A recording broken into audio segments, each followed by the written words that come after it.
example, let's say we had a function called sum that accepts the variable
number of arguments and simply returns the sum of those numbers. We could type hint these, and then you would typically call it this way, and it will work. Now you could also have a variable called x equals to sum, and then call it this way. And if you refresh, it supports a concept called variable functions, and that simply means that functions from variables by parentheses next to the variable. So, for example, let's say we had a function called sum that accepts a variable number of arguments and simply returns those numbers.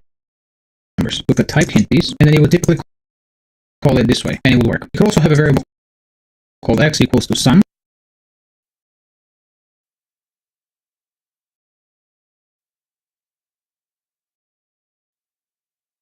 and then call it this way. And if you refresh, now what happens here is that when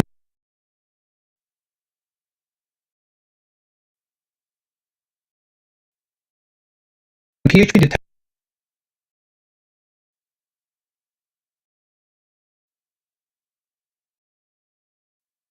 parentheses next to a variable, it will look for a function with the same name as whatever the variable evaluates to. And in the variable x evaluates to sum, and it calls that function. If the variable sum did not exist, it would throw an error. So if we change this to sum, for example, and we refresh, we get an error because the function sum does not exist.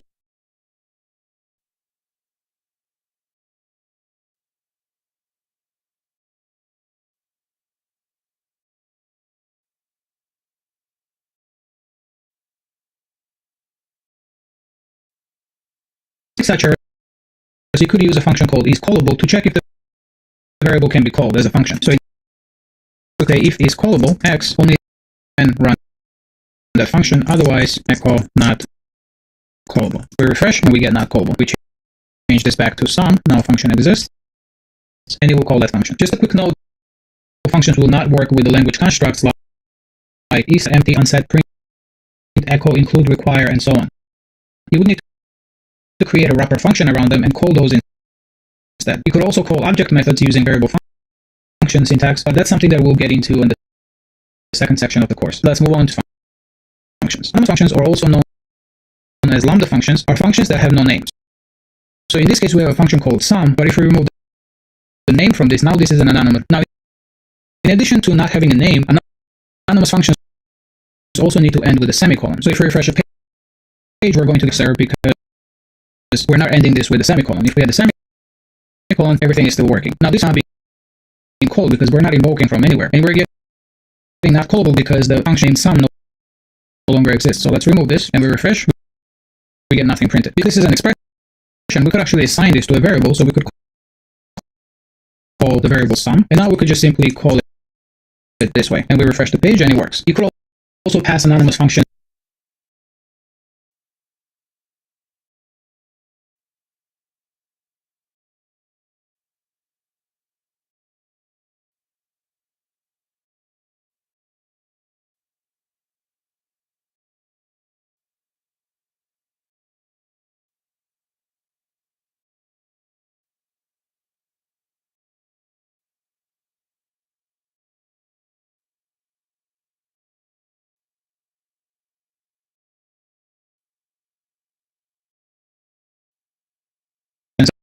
as arguments to another functions, and you could even return them from other functions. As mentioned in previous lessons, functions have local scopes, meaning that if you try to access a variable from out of local scope, you would get an error. For example, if we had the variable x here equals to 1, and we tried to print out x from here, we would get an error. But in an anonymous function, you could actually access the variables in the scope by using the use keyword and passing the variables that you want to access. So you use keyword after the closing parenthesis, and then you would put the variables that you want to access within the parentheses.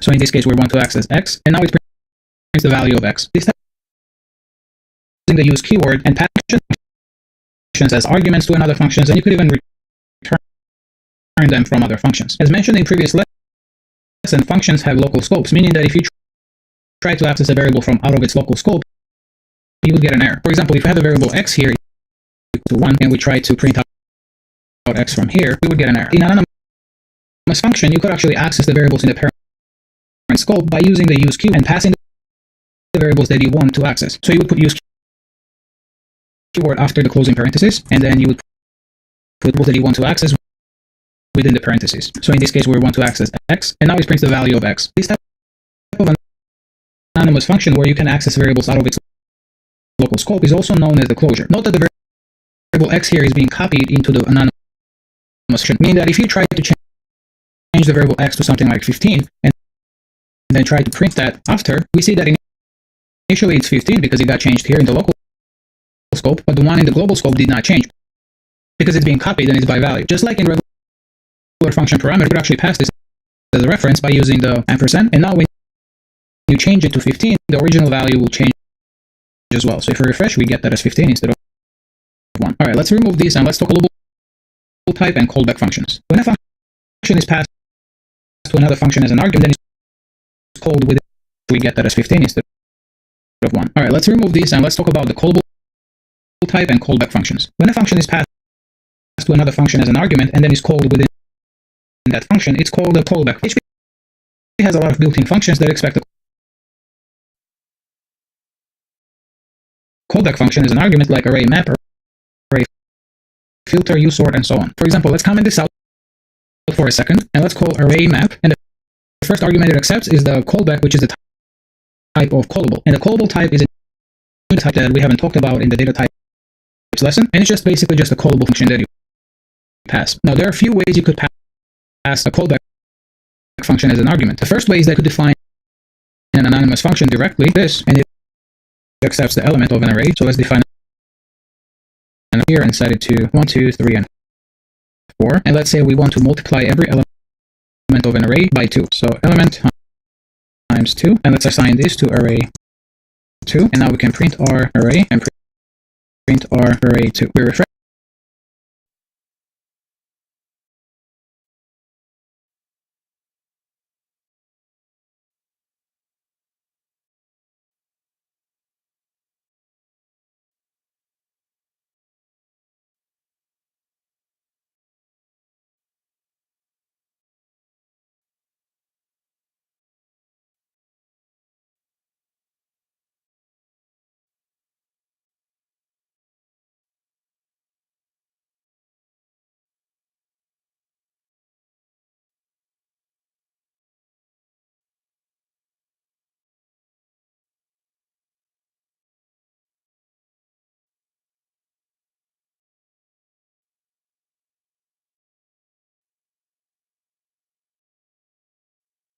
And the first array is just 1, 2, 3, 4, and the second array is 2, 4, 6, 8. Another way you could pass this in, but by assigning an anonymous function to a variable like this, and it will work. And the third way is by defining a function with a name. So let's call this function foo, and now we can just pass as a string.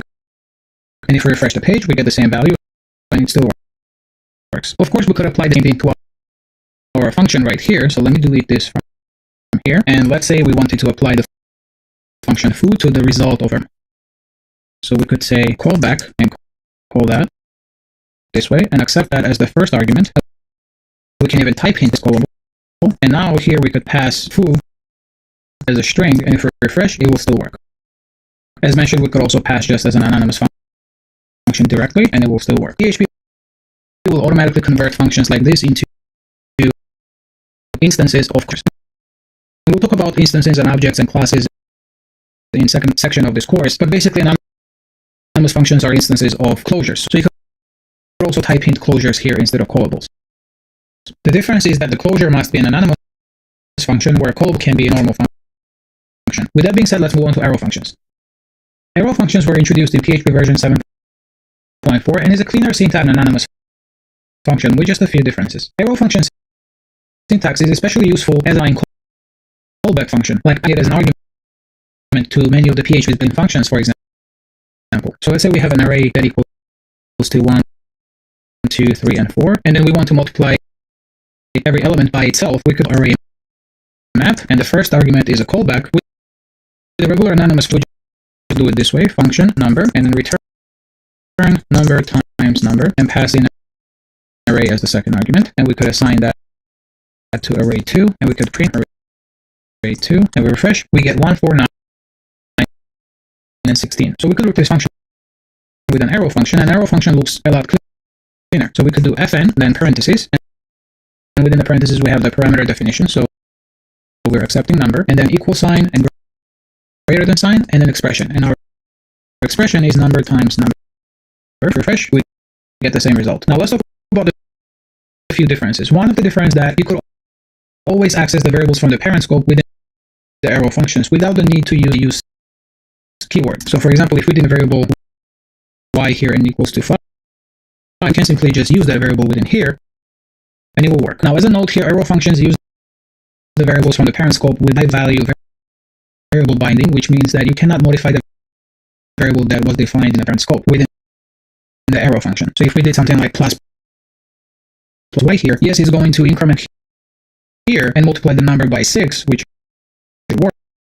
works, but if we echoed out the variable y after,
let's say you needed a variable to store programming languages. You might define each programming language as a separate variable like this, for example.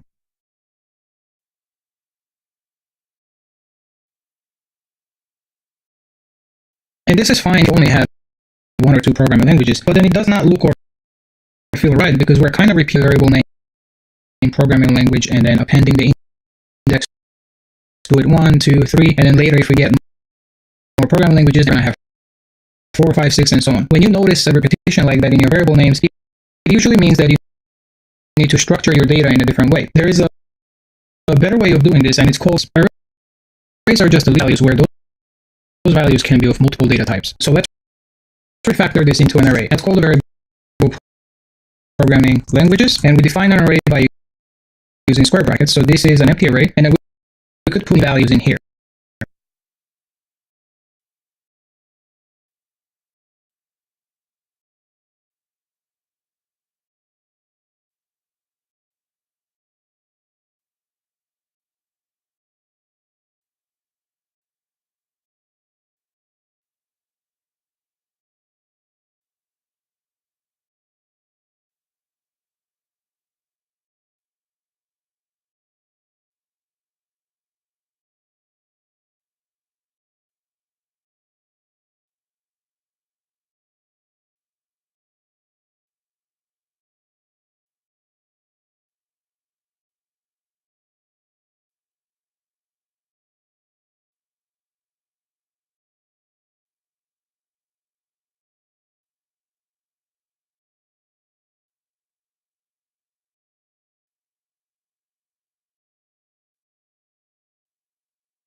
going to put PHP, Java,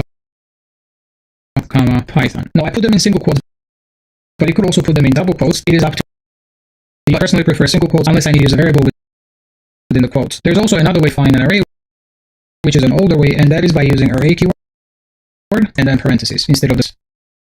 So we could do it like this. This would work.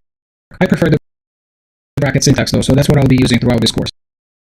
Let's get real and let's talk about how you would access each element in the array. Just like strings, arrays by default are indexed by number starting at 0. So that means that this is at index 0, this is at index 1, that index 2. As you may remember in the previous video about strings, we were able to access individual vectors using the 0-based index and square brackets.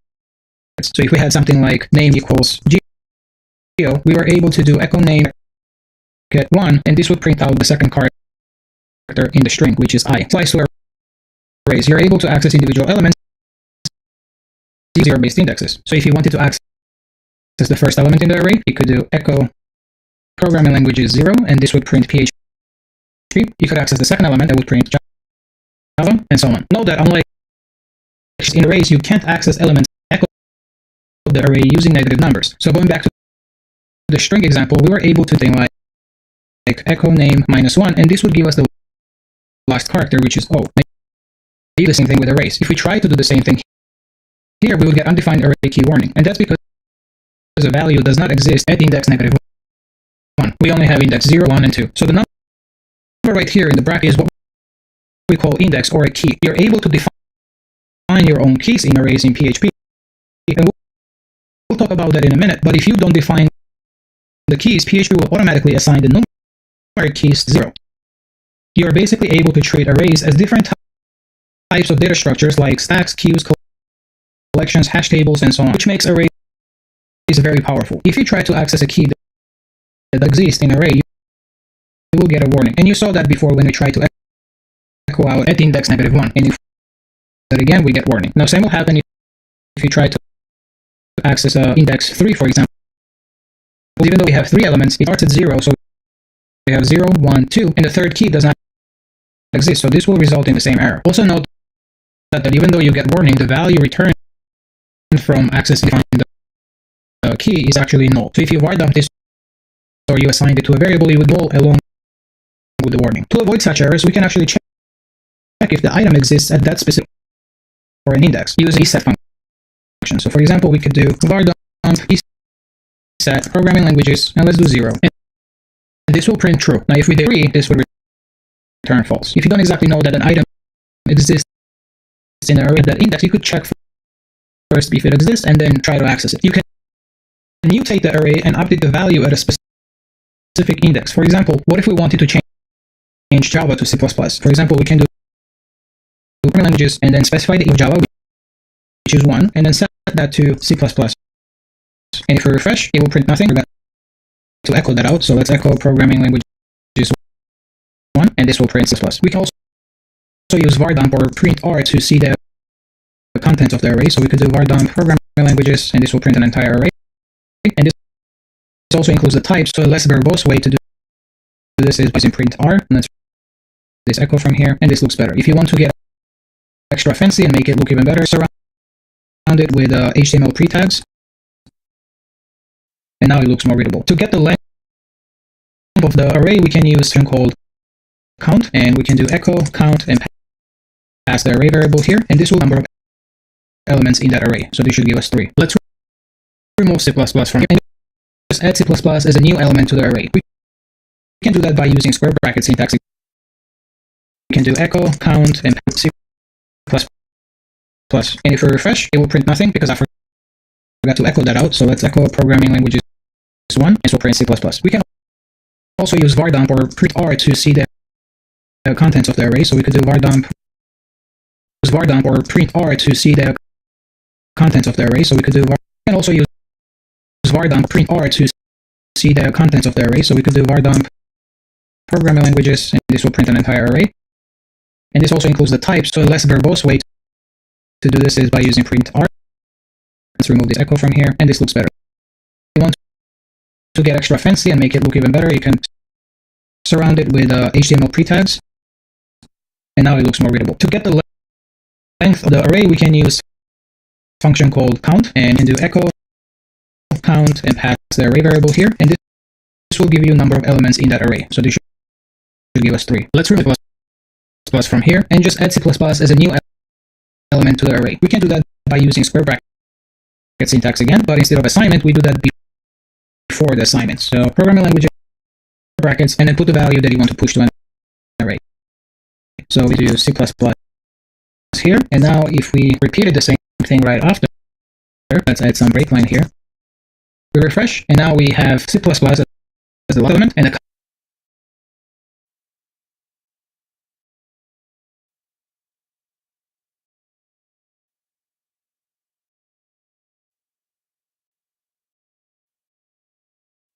count of array is 4. So this syntax here basically just pushes elements into the array. Another way of pushing element to an array is using array underscore push. An array push just mutates there, means that the variable we pass here is passed by reference, so anything array push does to that array will actually modify the original array here. So we could pass that array as the first argument, and then we could pass multiple